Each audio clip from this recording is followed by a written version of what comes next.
of spring, and Granny's swamping up her tonic for to give to all the family and her kin. Though it tastes mighty bitter, it is good for man and critter, 'cause it gets your blood to running free again. Granny's brew, it's good for you. If you're off your feet, you ought to have some too. Even Pa leaves his victuals, he just sits out front and whittles. Cousin Jethro, he's a-sleeping in the shade. Instead of doing her spring cleaning, on her mop Aunt Pearl's a-leaning. Granny better get that batch of tonic made. There's the gong, won't be long till the family's back to feeling good and strong. Line up, everybody. First come, first served. 1, 2, 3, and 4. All right, Pearl, go ahead.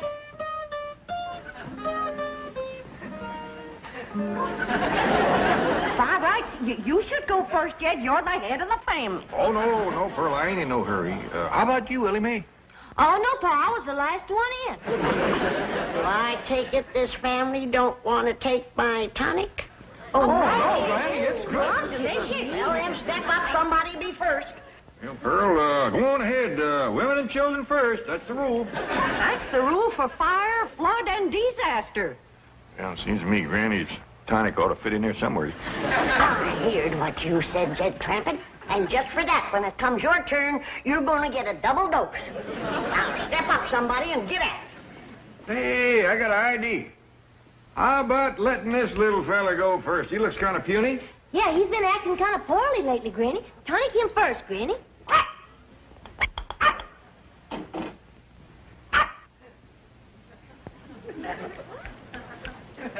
Sure seems to like it.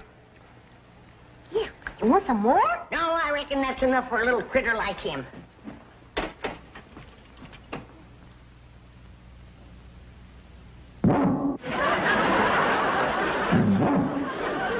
Yes, they're the best bats I ever made.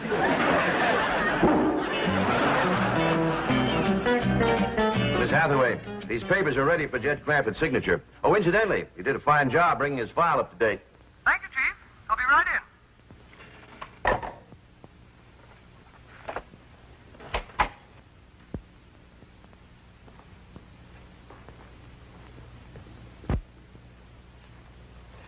Mr. Drysdale, I wish to give credit where credit is due.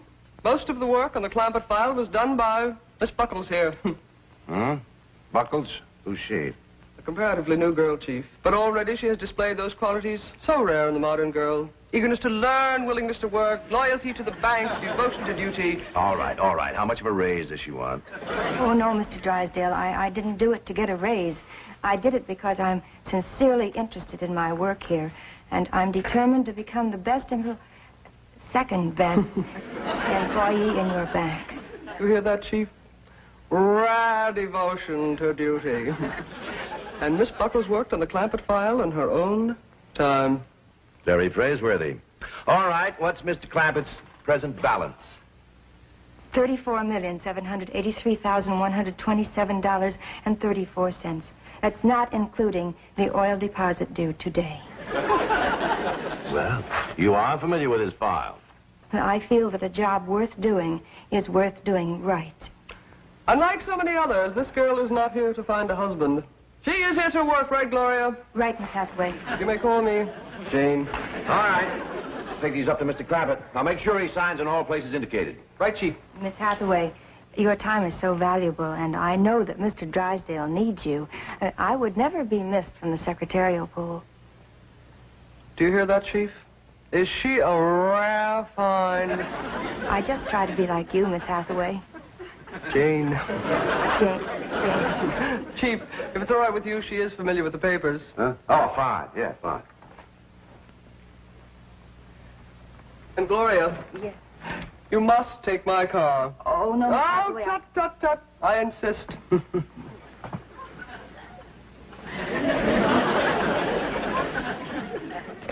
Granny, you seen anything of Jed? Not since I gave him that double dose of tonic. I wonder if you had ought to double-dosed him. Just one dose has Jethro jumping fences. Well, Jed's an older man. He can hold his tonic.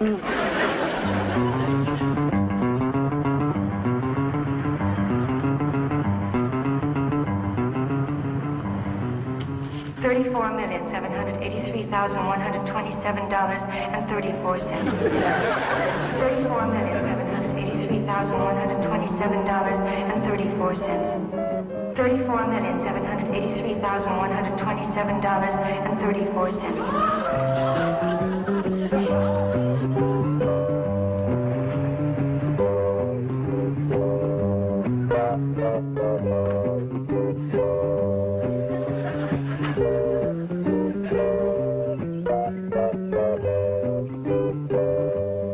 Howdy, ma'am. Well, how do you do? I'm Gloria Buckles from the Commerce Bank. Oh, it's mighty nice to meet you. I'm Jed Clampett. You? Yes, ma'am. But I was looking for a much older man. Ain't no older man around here.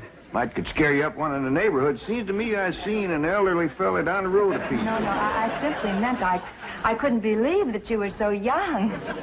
Well, maybe it's 'cause I ain't. You look so young. You do look young. Is that a fact? He's holding his tonic, but that ain't all. Tell you, Granny, I've seen it with my own eyes. That girl is young enough to be his daughter. And you say he gave her a hug? Grabbed at her like a crawdad grabs bait. That old mountain goat? I didn't figure on him running wild. Your tonic. You shouldn't have double-dosed him and him being a widower so long. Jed'll come to his senses. I don't know. Ain't no fool like old fool. Jed ain't old. He's old enough, but he ain't too old, and that's where the danger is. You're making a hill out of a haystack. Granny, I got a good look at this girl, and I'm telling you right now, that ain't hay. Real big city article. Not the kind of girl that Jed's used to meeting back home.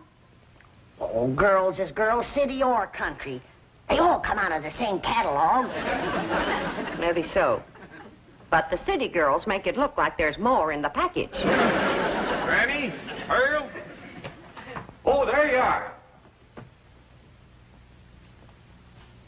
See what you mean, Pearl. She's wrapped tight and tied loose.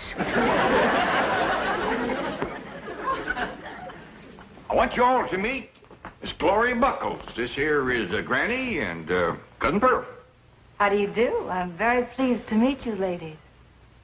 Howdy. Hi. Well, ain't she just about the prettiest thing you ever did see?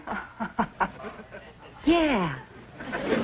Favors Ellie a lot. Just about her age, too, wouldn't you say, Granny? A mite younger. Who's Ellie? His granddaughter. I mean, my granddaughter. She's Jed's daughter. Oh, are you married, Mr. Clampett? I'm a widower, ma'am. Yeah, poor old Jed. I reckon he's come for another dose of his lumbago medicine, Granny. I reckon. Poor old feller was up all last night with the misery. A moaning and a groaning and a walking the floor. The poor old fella is past the point where liniment does him any good. Lazy horse feet all bones. Now, girls, that's just about enough of that. You both know I never had a twinge of the miseries in all my life. Knock on wood. Pearl, his mind is wandering again. Baby's fault, Granny. He missed his nap. I want to apologize for them two, ma'am. They both just think they're being funny. Well, I know what you mean. I have some elderly relatives like that myself. It's such a beautiful day. Why don't we go for a drive, Jed? Thank you, ma'am. I'd like that, Gloria.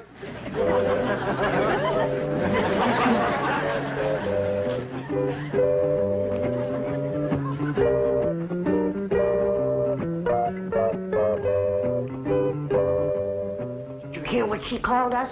elderly relatives. Mind that. It's what he called her and she called him, and now she's going to get him out alone in her car. Let's get in the truck and follow him. We can't drive. Jethro can. Oh, I don't want Jethro getting no ideas from his uncle. Don't forget, he's been Tonic, too. We has nothing to worry about. Jed's a man that can keep his feet on the ground. Once he gets his arms around that girl, won't much matter where he keeps his feet. By dingies, ma'am, if you hadn't brought her to a halt right when you did, we'd have gone right over that bluff. I'll get out and push her back on the road. No, Mr. Clampett. I stopped here purposely. Oh? How come? Well, it's so beautiful and I'm so lonely. Pretty woman like you. Why, I'd think these city boys would be standing in line for you. Boys, yes. Men, no. Well, I've seen them here all ages. Well, I'm afraid that years alone do not turn a boy into a man. I reckon I know what you mean. I blame that city down there. Something about it seems to close in on a boy and keep him small and immature all his life. Show me a boy that's grown up in the country, in the mountains especially, and I'll show you a man, a real man. You're going to think I'm making this up on account of what you just said. But I growed up in the mountains. No. Yes, ma'am. Don't let that Beverly Hills mansion fool you. I'm a mountain boy, born and bred. Of course. Of course, I see it now. I see it in those cool, clear eyes, unclouded by smog. Eyes that have looked beyond a city skyline and seen the truth and beauty of nature. I see it in this rugged, handsome face. I see it in these strong but gentle hands. Hands that have dug into the good earth, put life into it, and brought it forth. Hands roughened by honest toil.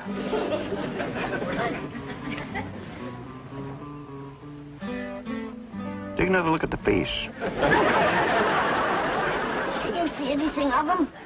Not a sign. Where could they be all this time? The preacher, if you ask me. We should have followed them in the truck, like I said, and taken our chances with Jethro. Now, don't shake your finger at me. It was your witch's brew that started this mess. Don't you go calling my spring tonic any witch's brew. Granny. We gotta stick together. If that young city snip gets her claws into Jed, first thing she's gonna do is get rid of us. Oh, Jed wouldn't marry no city woman. Would he, Pearl?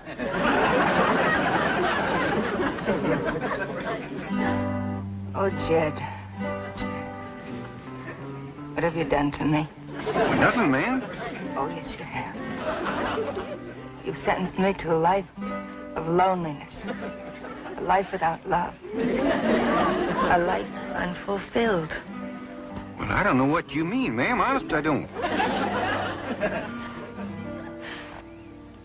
I'll tell you what I mean. You set a standard no man could measure up to. A goal I could never achieve. Having met you, I could never care for a city man. Those weak and puny clothes dummies with their narrow suits and their narrow shoulders and their narrow minds. Please, ma'am, I have felt the muscles of a mountaineer ripple beneath my hands. Do you think I could ever be happy with anything less? No. I shall never marry. Better an old maid than a life with a man I could neither love nor respect. Ma'am, don't feel that way. Pretty woman like you, smart and all. Why, it'd be a terrible shame if you was to never to get married and raise a flock of young'uns. No. Please, ma'am. I'd feel terrible if I thought you was wasting your life this way. Please change your mind.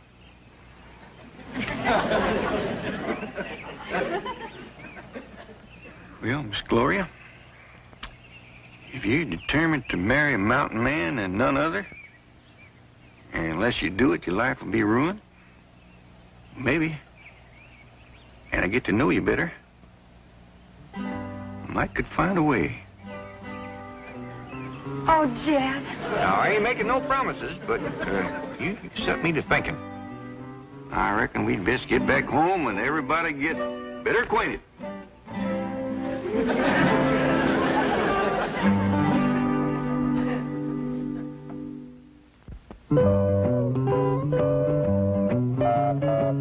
Here they come, Granny. Here they come.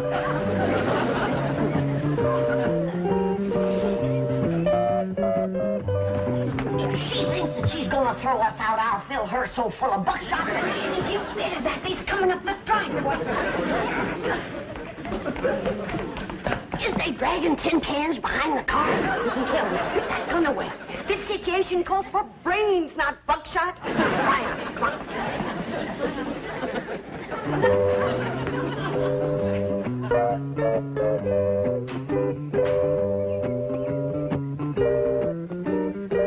Partner, forgot your pocketbook. Oh, those are some papers Mr. Drysdale wants you to sign. Well, come on, let's get in here and get busy. Got a lot to do with signing and dancing and getting better acquainted.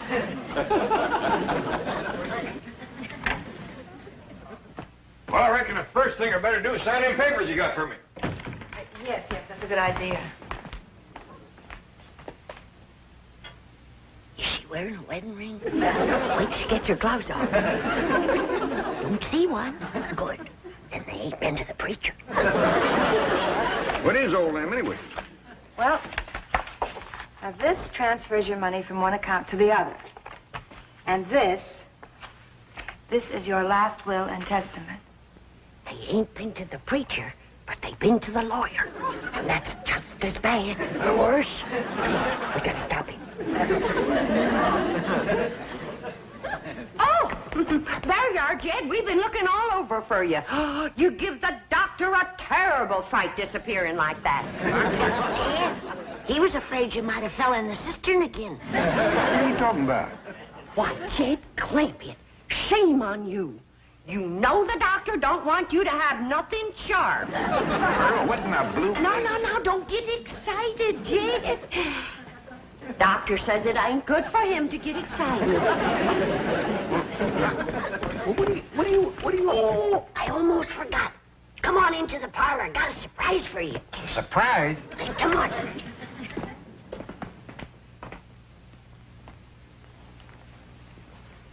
All right, what's the surprise? Well, the surprise is what Pearl and me found out about that woman while she was gone. What'd you find out? She's a spy. For one of them foreign nations. Which one? Minneapolis, Wisconsin. Granny. Yeah? Poor old fella. He ain't been himself since that mule kicked him in the head. I suppose he's been giving you that star about having lots of money and this house being his and all that. Well, I did get the impression that he was a very wealthy man, yes. Don't have a cent. Not a red penny to his name. Is that a fact? Yeah.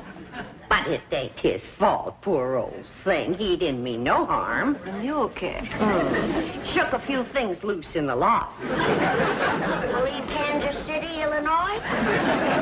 Now, Granny, I want you and Pearl to stop all this nonsense and listen carefully. You go out and round up Jethro and Ellie Mae. I want the whole family to get well acquainted with Miss Buckles here, because when you do, I just might have an announcement to make. What about Jay? You'll find out in due time, Pearl. Now, you and Granny go on, Scoot. This beautiful young lady here is going to teach me how to dance city style. That's right, Mr. Drysdale. We didn't know who else to call. But we think this here woman's trying to get Jed's money. Well, she says her name is Gloria Buckles, but I don't know. What? Oh, well, yes, sir. Yes, sir, we will. Bye. Mr. Drysdale must know that woman. He's a-coming right over. Is Paul going to marry up with her? Oh, child, we hope not. We pray not. Why, Granny? Well, I got to look at her, and boy, she's pretty. Beauty is only skin deep, son. Well, she must have awful deep skin, because every place I could see was... Now, Mr. Drysdale says we's to keep her here till he comes. I'll watch her, Ma. You want your car. How about I throw a down set on her? Good idea. I'll set with you. No, Jed ain't gonna hold still for nothing rough. Now, Ellie, you and Jethro keep an eye on things. Granny and me's gonna do some plotting and thinking.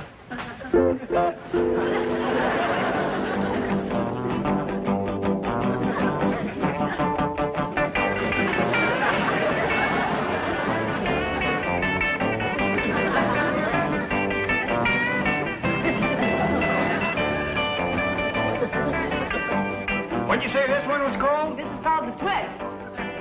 If Feller was to dance this in a fresh plowed field, he'd order his way right into the ground, wouldn't he?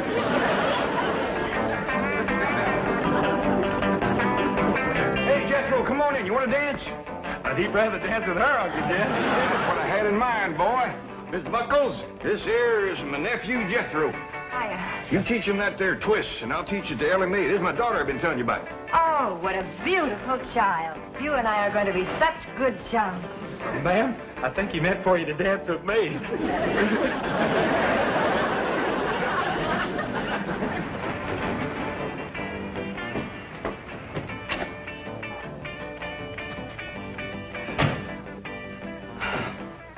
We're in time, Chief. There's my car.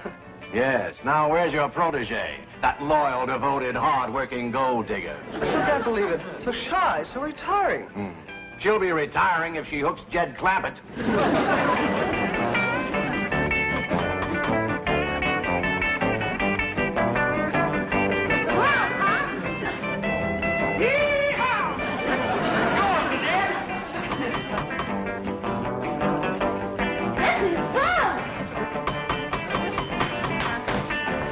Jethro, I reckon you better answer that door. Okay, Uncle Jed.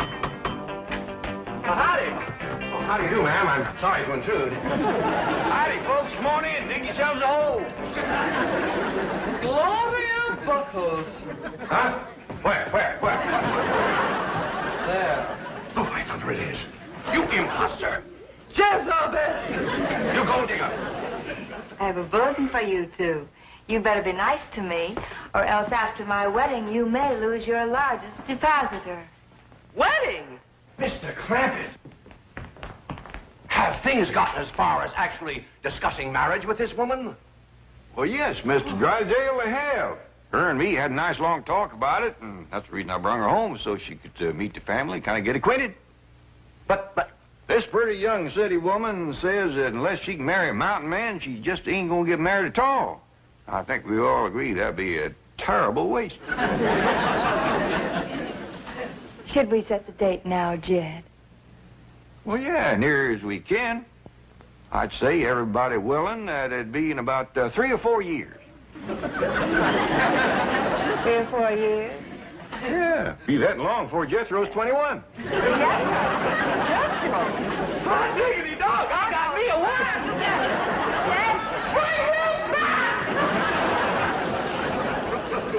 Paul, ain't you gonna marry up with that city woman? No, Ellie, us old foxes is trap shy, especially when the bait goes to chasing us.